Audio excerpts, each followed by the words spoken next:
Ang pulong sa Dios buhi ug nagalihok nga gamanan, labi pang mahait kaysa espada nga duhay sulab, ug modulot ngadto sa gitagbuan sa kalag ug espiritu, sa mga lutahan ug sa mga kauyukan ug motugkad sa mga hunahuna ug katuyuan sa kasing-kasing. Ang tibuok nga kasulatan gipanginhawa sa Dios ug may kapuslanan alang sa pagpanudlo, alang sa pagpamadlong, alang sa pagpanulid, ug alang sa pagmatuto sa pagkamatarong, aron ang tao sa Dios mamahingpit masinangkapan, alang sa tanang maayong buluhaton. Maayong adlaw kaninyong tanan mga subscribers, mga followers, ug atong isig ka magtutuo. Welcome na usab sa atong adlaw-adlaw nga pagtuon sa pulong sa Dios. Niya pa kita magadupot sa atong tun-anan nga positional truth that believers repose. Okay. Ato ning ipadayon o atong ipresyo mga kanimo magtutuo, imo nang gigamit ang rebound technique aron ikaw malimpyuhan sa mga sala nga imong nabuhat ning adlaw aron maandam mo sa ikaw sa pagtuon sa pulong sa Dios. 1 John 1:9, the rebound technique.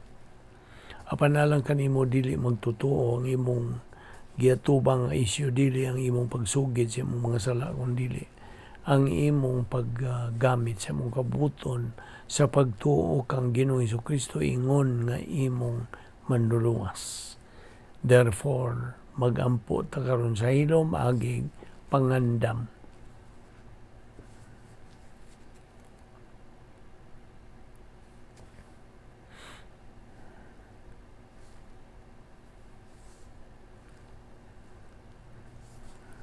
Balaan na mga Diyos, nagapasalamat kami kanimo ning layon sa mga adlaw nga imong ipadangat kanamo uban sa mayong panglawas, kini gumikan lamang sa imong grasya, imong gugma, imong kaluoy.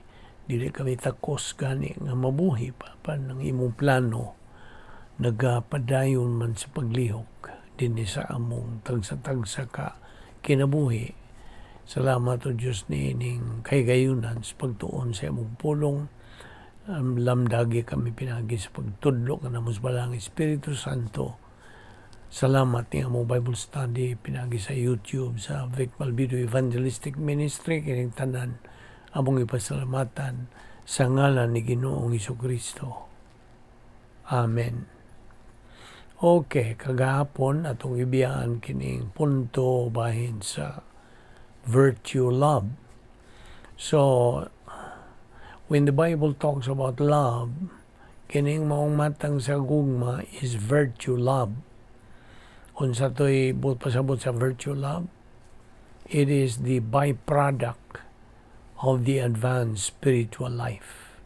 Ang magtutuo nga tuan na abot na siya sa taas-taas na nga ang sa iyang espirituanong pagkinabuhi, matagamtaman niya, masinati niya kining mong matang sa gugma, virtue love. Now, of course, kining mong matang sa gugma is not what we use humanly, meaning emotion, but spiritually, meaning gagamit ka sa imong pangunahuna. Kaya abi nimo ang emosyon ug ang pangunahuna dili na sila magkakuyog. They cannot go together. It's either one or the other. Busa, if you use emotion, you're not thinking. But if you use thinking, mental attitude, you're not using emotion. You see? And when we worship God, na bahin na sa pagsimba sa Diyos, we worship Him by our mental attitude, not by emotion. Di mahimo nga simbahon na to ang Diyos pinagi sa itong pagbati. No. Remember, love is related to God. O sanglit, ang Diyos gugma man, kitang mga magtutuo can only love Him by His own way, not by our human way. So, inumdumi, unsay gisulti sa Biblia. God can only be worshipped in spirit and in truth, not in emotion. Now, ito sa Roma 5:8, God demonstrated His love towards us that in that while we were yet sinners, Christ died for us. Now, there 1 John 4:19, we love Him because He first loved us.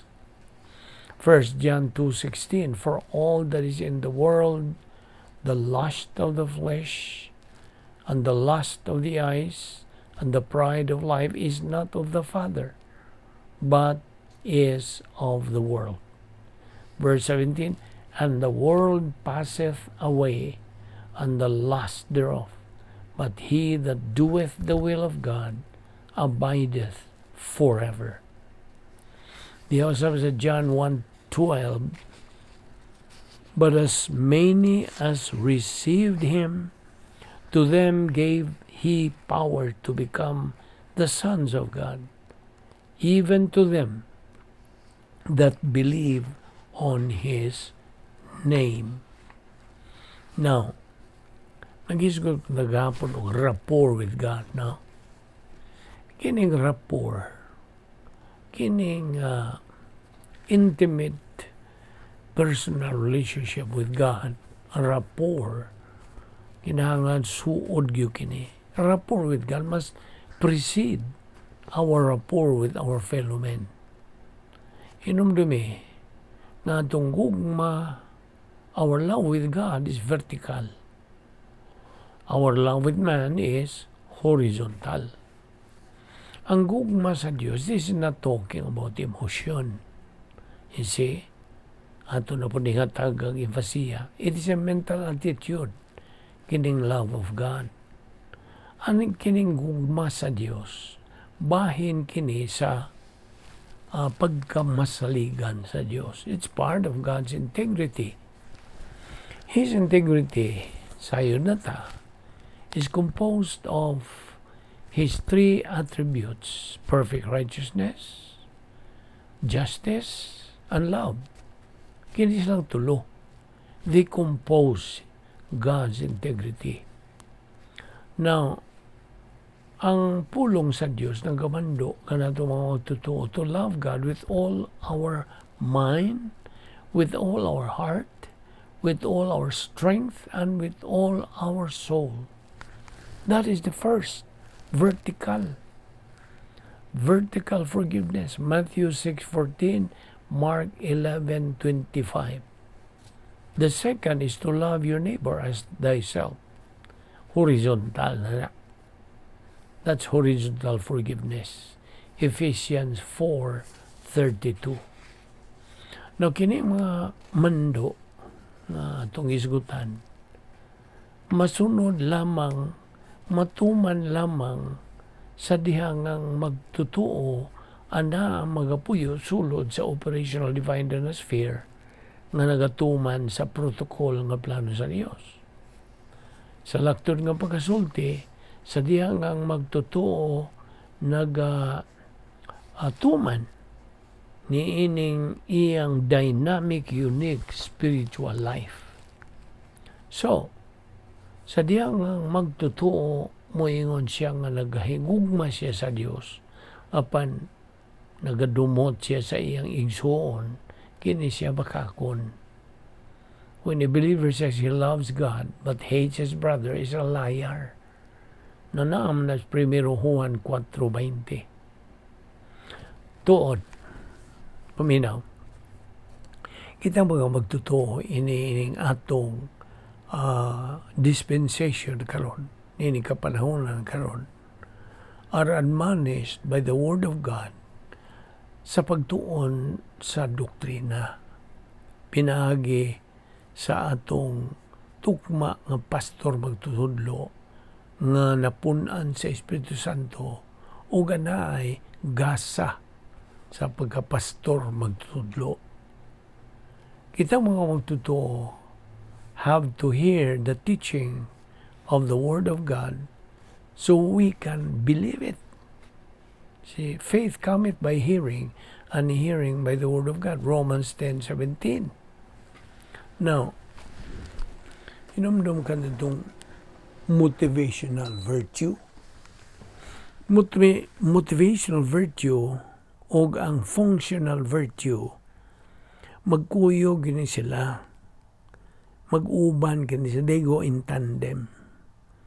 Now, ang motivational virtue, kinsa man ang tumong nini, it's directed to God, otherwise called personal love for God. Apan ang functional virtue is directed to mankind, otherwise called impersonal love. Now, sabtani mo? Okay. But let us always remember that kining duha ka matang sa gugma, kini resulta kini sa makanunayon, malahutayon, continuous nga pagpuyo sa magtutuo diya sa sulod sa Operational Divine Sphere. Now, outside of the DD, gawas o nahigawas ang magtutuo sa Operational Divine Sphere. Wa gyud siya'y paagi nga masinati niya kining duha ka matang gugma. Wala. Di gyud. He has no way to experience these two kinds of love. Again, motivational virtue and functional virtue. Kining duha are part of virtue love. Now, in another point, as a review, pila katutoy pahimutang sa Dios nga upat ka mga institusyon. As a review, ang naguna nini antong kabubuton. Gusto? Ikaduha, kaminyoon. Ikatulo, panimalay. Hugang ikaupat, ang nasod. Okay? So, volition, marriage, family, and nation. Now, si Satanas, ang nagunang kaaway sa Diyos, arch enemy of God, is on the run to destroy kining upat ka mga gipang tukod sa Diyos. Okay? He is on the run to destroy these four divine institutions. You already know that Satan's policy is what? Unsa katutoy ang policy? Evil. Now, inurumi ka itong Colossians 3:14, beyond all these things, put on love, which is the perfect bond of unity. Now, sa verse 15, let the peace of Christ rule in your hearts, to which indeed you were called one body, and be thankful. Hinumdumi, love for God precedes love for mankind. Muna gyud. That kind of love is what the Bible calls virtue love. So, tingali mo pa'y pagkalungogin mo kining termino nga virtue love. Kinibunga ni sa pagtuon nga doctrinal. This virtue love is a state of mind. Kahimtang sa panguna-una kini. It is a mental attitude love. Now, samtang kini ugmad as this is developed, pinagi sa makanunayon, malahutayon, makugihon nga pagtuon sa pulong sa Dios. Mao ni naugmad kining maong matang sa gugma. Kung way pulong sa Dios diya sa kalag sa magtotoo, it's hard for him to develop this kind of love. Hard. Listen. Kaya most of human love is actually occasional love. Ang but pasabot, if the person or the object of love is lovable, we love. If not lovable, we do not love. You see? Maunay kinaiya sa human love. Occasional love. Sabot? So, if not lovable, we do not love. You see, 1 John 4:7 again. Beloved, let us love one another, for love is from God. And everyone who loves is born of God and knows God. Hebrews 11:6. Without faith, it is impossible to please God. Romans 10:17. Faith cometh by hearing, and hearing by the word of God. We love God because He first loved us. Now, when did God first love us? Kanusa? At the moment of salvation. Yan itong higayon nga mihimo kita sa labing mahinugdanong desisyon sa tibuok tantong kinabuhi. Pagtuo kang Ginoong Kristo, mao kadto ang una gyud nga nahitabo nga gugma. God loved us first. Yan itong point of salvation. Here's a point of doctrine I would like to stress. Ang usa ka magtotoo nga way pulong sa Dios diha siyang kalag, dili makakabot niining gitawag nitong virtue love. And without virtue love, imposible niya sa pagtuman sa dili kasagaran nga espiritual ng panginabuhi. Without virtue love, it's impossible for him to execute the unique spiritual life. Impossible. Mao na nga, danggan sa ito mga igsoon nga wag yun. Tagad ni mga butanga. You see? It's a virtue love is above all kinds of love. Nga naman, mga tanong ko nimo, ibo ka nga no? Because it emanates from our personal love for God. You see? Colossians 3:15 upon. Let the peace of Christ rule in your hearts, to which indeed you are called in one body, and be thankful. 1 Corinthians 13:13. But now faith, hope, love, kanang love diha, virtual love na, abide these three. But the greatest of these is love. Nana po ng love. Virtue love, gihapon. Again, we cannot love by human love. We cannot love God by human means. It is only through virtue love. I hope na klaro ni mo na. 1 John 4:7. Beloved, let us love one another, for love is from God, and everyone who loves is born of God and knows God. Kana mga love diha gisgutan ni mong bersikulo. Naghisgot ka na bahin sa virtue love. Magampot na. Amahan na mong langit nun, salamat. Niining, lain na sa kahigayon sa among pagkikambitay kanimong sa imong mga pulong pinagi sa among Bible study sa YouTube channel sa Balbido Evangelistic Ministry. Salamat ning tanan nga grasya. Dala kami pagbalik ug madinhi aron kami makawadayon ni among spiritual momentum. Kining tanan among gipasalamatan sa ngalan ni Ginoong Hesukristo. Amen.